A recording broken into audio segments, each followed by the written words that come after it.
Hello friends, स्वागत है आप सबका PYQ एकेडमी में। हम लोग सीटेट के प्रीवियस ईयर क्वेश्चन को सॉल्व कर रहे हैं, साथ में कुछ नए प्रश्नों को भी सॉल्व कर रहे हैं। देख रहे हैं कैसा प्रश्न है। आज हमारा जो आज का टॉपिक है वो हिंदी पेडागोजी से जुड़ा हुआ है। हिंदी पेडागोजी से जुड़े हुए प्रश्नों को आज हम सॉल्व करेंगे। तो दोस्तों हमारे साथ वीडियो के अंत तक बने रहिएगा, और अगर आप चैनल पर नए हैं तो हमारे चैनल को सब्सक्राइब जरूर कर लीजिए, जिससे कोई भी हमारा नया वीडियो आए तो आप तक ज़रूर पहुँचे। तो चलिए दोस्तों, ज़्यादा देर न करते हुए हम लोग अपने क्वेश्चन पे आते हैं। आज का पहला प्रश्न है, किंडरगार्टन विधि का प्रतिपादन किसने किया। तो किंडरगार्टन विधि का प्रतिपादन किसने किया था? ऑप्शन है कुक, फ्रोबेल, मॉन्टेसरी और डाल्टन। यहाँ फ्रोबेल ने किंडरगार्टन विधि का प्रतिपादन किया था। ऑप्शन नंबर 2 सही है हमारा। थोड़ा एक्सप्लेन भी देख लेते हैं। किंडरगार्टन प्रणाली के प्रतिपादक फ्रोबेल महोदय हैं। किंडरगार्टन का अर्थ है बच्चों का उद्यान, यानी कि बच्चों का बगीचा इसका अर्थ होता है। दूसरा प्रश्न देखते हैं, संकलनात्मक परामर्श के जन्मदाता हैं। तो संकलनात्मक परामर्श के जन्मदाता कौन है? ऑप्शन है विलियमसन, थॉर्न, रोजर्स और इनमें से कोई नहीं। तो यहाँ संकलनात्मक परामर्श के जन्मदाता थॉर्न है। ऑप्शन नंबर 2 सही है यहाँ पर। इसका एक्सप्लेन भी देख लेते हैं दोस्तों। संकलनात्मक परामर्श के जन्मदाता FC थॉर्न है। FC थॉर्न को संकलनात्मक परामर्श के जन्मदाता कहा जाता है। ये इस प्रकार का जो परामर्श होता है उसमें परामर्शदाता न तो अधिक सक्रिय होता है और न ही अधिक निष्क्रिय होता है। तो आई होप आप लोगों ने समझ लिया होगा संकलनात्मक परामर्श के बारे में। अगला प्रश्न देखते हैं, छात्र के अवांछित व्यवहार के संशोधन हेतु सबसे प्रभावी विधि है। तो छात्र के अवांछित व्यवहार के संशोधन हेतु कौन सी विधि प्रभावी होगी? ऑप्शन है उससे माता पिता को सूचित किया जाना, या फिर छात्र को दंडित करना, उसे नज़रअंदाज करना, या फिर अवांछित व्यवहार के कारणों का पता लगाना तथा उसका उपचार करना। तो यहाँ ऑप्शन नंबर D सही है। अगर छात्र अवांछित व्यवहार का प्रदर्शन करता है तो उसके अवांछित व्यवहार के कारणों का हमें पता करना चाहिए कि आखिर वो ऐसा क्यों कर रहा है। इसलिए ऑप्शन नंबर 4 सही है। जब छात्र अवांछित व्यवहार के संशोधन हेतु सबसे प्रभावी विधि अवांछित व्यवहार के कारणों का पता लगाना तथा उपचारों का सुझाव देना, यही इसका राइट आंसर होगा। अगला प्रश्न है, डिसलेक्सिया संबंधित है। तो डिसलेक्सिया किससे संबंधित है? ऑप्शन है लेखन संबंधी समस्या से, पढ़ने संबंधी समस्या से, गणितीय कौशल संबंधी समस्या से, या फिर वाक क्षमता संबंधी विकार से। तो यहाँ डिसलेक्सिया जो है वो पढ़ने संबंधी समस्या से संबंधित है, इसलिए ऑप्शन नंबर B सही होता है यहाँ। फ्रेंड, इसका एक्सप्लेन भी देख लेते हैं। लेखन संबंधी जो समस्या होती है उसे डिस्ग्राफिया दिया है, डिस्ग्राफिया भी कहते हैं इसे। डिस्प्रेक्सिया जो है यह पढ़ने संबंधी समस्या है, इसे डिसलेक्सिया कहते हैं। गणितीय कौशल संबंधी जो समस्या होती है उसे डिसकैलकुलिया कहते हैं। और मौखिक रूप से सीखने की जो क्षमता होती है, यानी कि बोलने की एक क्षमता होती है, उसे अफेजिया या फिर डिस्फेजिया कहते हैं। प्रश्न संख्या 5 है, ब्रेल लिपि एवं टेप रिकॉर्डिंग किसके लिए शैक्षिक प्रावधान के रूप में प्रयुक्त किए जा सकते हैं? तो ब्रेल लिपि एवं टेप रिकॉर्डिंग को हम किसके शिक्षण के लिए प्रयुक्त करते हैं? श्रवण बाधित विद्यार्थी के लिए, दृष्टि बाधित विद्यार्थी के लिए, अस्थि बाधित विद्यार्थी के लिए, या फिर शारीरिक रूप से विकलांग विद्यार्थी के लिए। तो ब्रेल लिपि और टेप रिकॉर्डिंग का प्रयोग हम दृष्टि बाधित विद्यार्थियों के लिए करते हैं। ब्रेल लिपि और टेप रिकॉर्डिंग दृष्टि बाधित विद्यार्थी के शैक्षिक प्रावधान के रूप में प्रयुक्त किया जाता है, इसलिए ऑप्शन नंबर B सही होता है।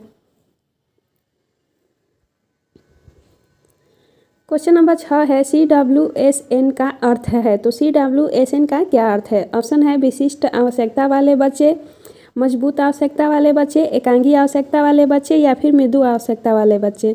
तो यहाँ CWSN का अर्थ है विशिष्ट आवश्यकता वाले बच्चे, यानी कि ऑप्शन A राइट होता है हमारा यहाँ पर। CWSN का फुल फॉर्म देख लेते हैं दोस्तों। इसका फुल फॉर्म होगा चिल्ड्रेन विथ स्पेशल नीड्स, यानी कि विशिष्ट आवश्यकता वाले बच्चे।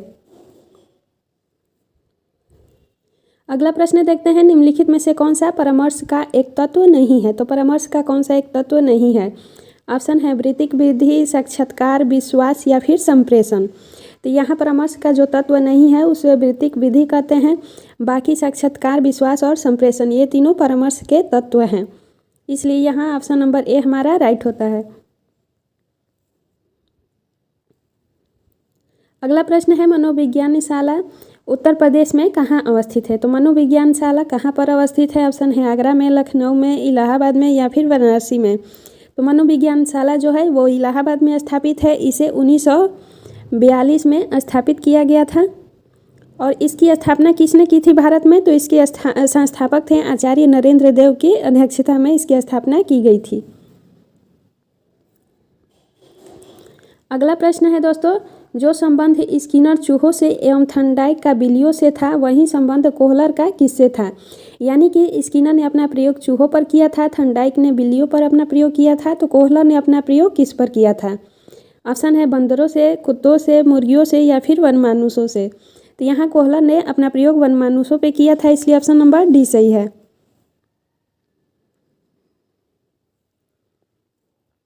अगला प्रश्न है अधिगम का पठार है, तो अधिगम पठार क्या है? ऑप्शन है अधिगम की समाप्ति, अधिगम के अवरुद्ध वर्धन, अधिगम में दोष या फिर अधिगम में अवरोध। तो अधिगम पठार का अर्थ है अधिगम में अवरुद्ध वर्धन, यानी कि अधिगम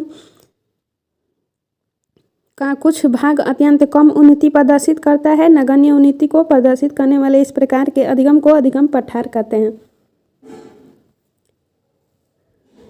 अगला प्रश्न है द बिहेवियर ऑफ ऑर्गेनिज्म नामक पुस्तक के लेखक हैं, तो द बिहेवियर ऑफ ऑर्गेनिज्म का लेखक कौन है? ऑप्शन है पावलोव, स्किनर, हॉल और थर्नडाइक। तो इसके लेखक जो हैं वो स्किनर है। स्किनर ने द बिहेवियर ऑफ ऑर्गेनिज्म नामक पुस्तक लिखी थी। अगला प्रश्न है छात्रों में सही व्यवहार के प्रशिक्षण हेतु सर्वाधिक महत्वपूर्ण क्या है? ऑप्शन है पुरस्कार, प्रशंसा, दंड एवं सही व्यवहार का प्रस्तुतिकरण। तो छात्रों के सही व्यवहार के प्रशिक्षण हेतु सर्वाधिक महत्वपूर्ण है उसके सामने सही व्यवहार का प्रस्तुतिकरण किया जाए, इसलिए ऑप्शन नंबर डी सही है। प्रश्न संख्या 13 है समस्या समाधान में लक्ष्य प्रवणता के संप्रत्यय को किसने प्रस्तावित किया था? तो समस्या समाधान में लक्ष्य प्रवणता के संप्रत्यय को किसने प्रस्तावित किया? कोहलर ने, हल ने, कंडलर ने या फिर ब्रिग ने? तो यहाँ हल होगा। हल ने समस्या समाधान के लक्ष्य प्रवणता को प्रतिपादित किया था। अगला प्रश्न है इनमें से कौन सा शिक्षण की विचारधारा से संबंधित नहीं है? तो शिक्षण की विचारधारा से कौन सा संबंधित नहीं है? D.W.L.N. बुश, डेविड ह्यूम या फिर एचिसन? तो यहाँ डेविड ह्यूम जो है ये शिक्षण की विचारधारा से संबंधित नहीं है, बाकी D.W.L.N. बुश और एचिसन शिक्षण विचारधारा से जुड़े हुए हैं। अगला प्रश्न देखते हैं निम्नलिखित में से कौन सा शिक्षण अधिगम का स्तर नहीं है? शिक्षण अधिगम का स्तर कौन सा नहीं है? इसके ऑप्शन है स्मृति स्तर, अवबोध स्तर, परावर्ती स्तर और दूरवर्ती स्तर।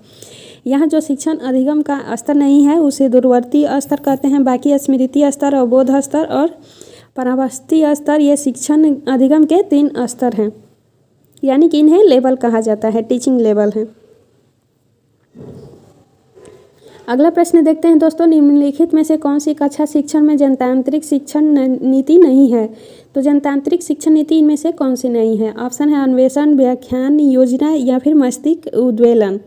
तो व्याख्यान जो है वह जनतांत्रिक शिक्षण विधि नहीं है, इसलिए ऑप्शन नंबर बी सही होता है।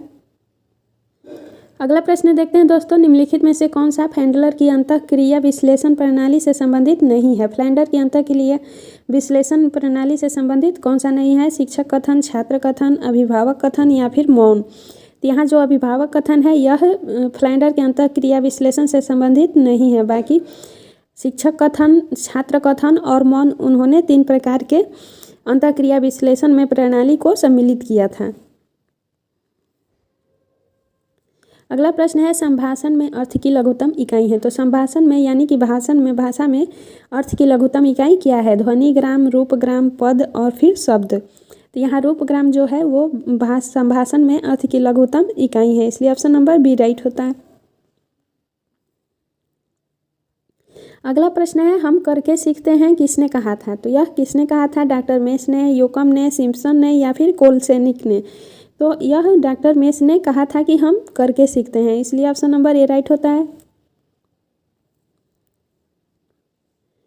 अगला प्रश्न है निम्नलिखित में से कौन सा शिक्षण का स्तर नहीं है? ये प्रश्न एक बार और कर चुके हैं हम लोग, स्मृति, बोध, चिंतन और फिर वर्णन। तो स्मृति, बोध और चिंतन ये तीनों शिक्षण के स्तर हैं, वर्णन जो है यह शिक्षण स्तर नहीं है, इसलिए ऑप्शन नंबर डी सही होता है। अगला प्रश्न देखते हैं शिक्षण की अंतःक्रियात्मक अवस्था में मुख्य संक्रियता होती है? तो शिक्षण की अंतःक्रियात्मक अवस्था में मुख्य संक्रियात्मकता कौन सी होती है?